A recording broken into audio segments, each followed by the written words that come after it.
আসসালামু আলাইকুম, welcome to Apple inside video. আজকের ভিডিওর টপিকস হচ্ছে আইফোন 14 প্রো বা 14 প্রো ম্যাক্সে যদি আপনার ডিসপ্লে ইস্যু দেখা যায়, আপনি সার্ভিসটাকে দেশ থেকে করাবেন না সার্ভিসটা বাইরে থেকে করাবেন, বা সার্ভিসটা কীভাবে করাবেন।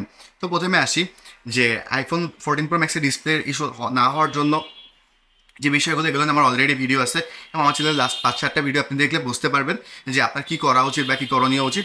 তো আজকের ভিডিওর টপিকস হচ্ছে যে আপনার যদি সেটা প্রবলেম হয়, আপনি কি দেশ থেকে সার্ভিস করবেন না বাইরে থেকে সার্ভিস করাবেন।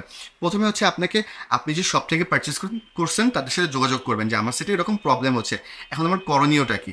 তাদের সাজেশন অনুযায়ী তারা যদি কোনো টাকা চার্জ করে, ধরেন আপনার কাছে 5,000 বা 10,000 টাকা এরকম একটা অ্যামাউন্টে চার্জ করলে, তখন হচ্ছে আপনারা বাইরে থেকেই চার্জ ঠিক করে নেওয়াটা বেটার হবে। তখন হচ্ছে আপনার সেটটা প্রপার সার্ভিসিং হবে। দ্যাট মিনস হচ্ছে আপনার ওয়াটার হচ্ছে রেজিস্ট্যান্ট যে বিষয়টা থাকে সেটা ঠিকঠাক থাকবে। তারপর হচ্ছে আরোগুলো প্রবলেম থাকলে সেটা তারা সলভ করে দিবে। দেশ থেকে সার্ভিস করালে আপনার একটার জন্য আরও অনেকগুলো প্রবলেম দেখা দিতে পারে। এছাড়া আরও অনেক বিষয় থাকে যে এইটার পরে অন্যান্য প্রবলেম হইতে পারে। তারপরে এর পাশাপাশি আরও অনেকগুলো বিষয় থাকে যে আপনি যদি দেশ থেকে সার্ভিস করান, তো হচ্ছে এরা অন্যান্য পার্টস নষ্ট করে ফেলতে পারে বা হচ্ছে আরও অনেক প্রবলেম হইতে পারে।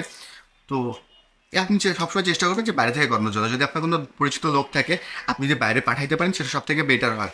এছাড়া হচ্ছে আরও একটা বিষয় আছে যে আপনি যদি মনে করেন যে আপনার পাশে আমাদের যেহেতু নেইবার কান্ট্রি হচ্ছে ইন্ডিয়াতে সার্ভিস পাবেন, আপনি যদি এটা আশা করে থাকেন, তো এটা হচ্ছে ইন্ডিয়াতে আপনি সার্ভিস পাবেন না। ইন্ডিয়া ছাড়া ওয়ার্ল্ডের যে কটা দেশে গ্লোবালি আইফোন সেল হয়, মানে অফিসিয়াল স্টোর থেকে আইফোন সেল হয়, তো আপনি শুধুমাত্র সেই সকল দেশে গেলে ওয়ারেন্টি ক্লেম করতে পারবেন। যদি আপনার কোনো পরিচিত পার্সন থাকে তাহলে সেটা সব থেকে বেটার হয়। আর যদি না হয়, আপনি যদি শপের মাধ্যমে করাইতে পারেন সেটাও বেটার হয়।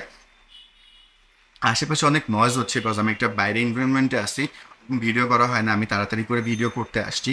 তো এই হচ্ছে ওভারঅল। তো আমার মনে হয় যে আপনি আমার চ্যানেলটি ঘুরে দেখলে আপনার আরও ইনফরমেশন ক্লিয়ার আউট হবে যে আপনার কখন কোথায় কীভাবে মেনটেন করবেন বা কীভাবে কী করা উচিত, বা প্রবলেম না হওয়ার জন্য আপনার কী করা উচিত। এছাড়া আইফোন রিলেটেড অনেক বিষয়ের জন্য আপনারা আমার চ্যানেলটি ঘুরে দেখতে পারেন। তো আজকের মতো ভিডিওটি এতটুকু। ভিডিও ভালো লাগলে লাইক শেয়ার কমেন্টস করে আমাকে সাপোর্ট করবেন। তো আমি বাংলাতে কন্টেন্ট ক্রিয়েট করতেছি আইফোন রিলেটেড, আপনাদের সাপোর্ট অনেক বেশি দরকার। তো আজকের মতো ভিডিওটা এতটুকু। আসসালামু আলাইকুম।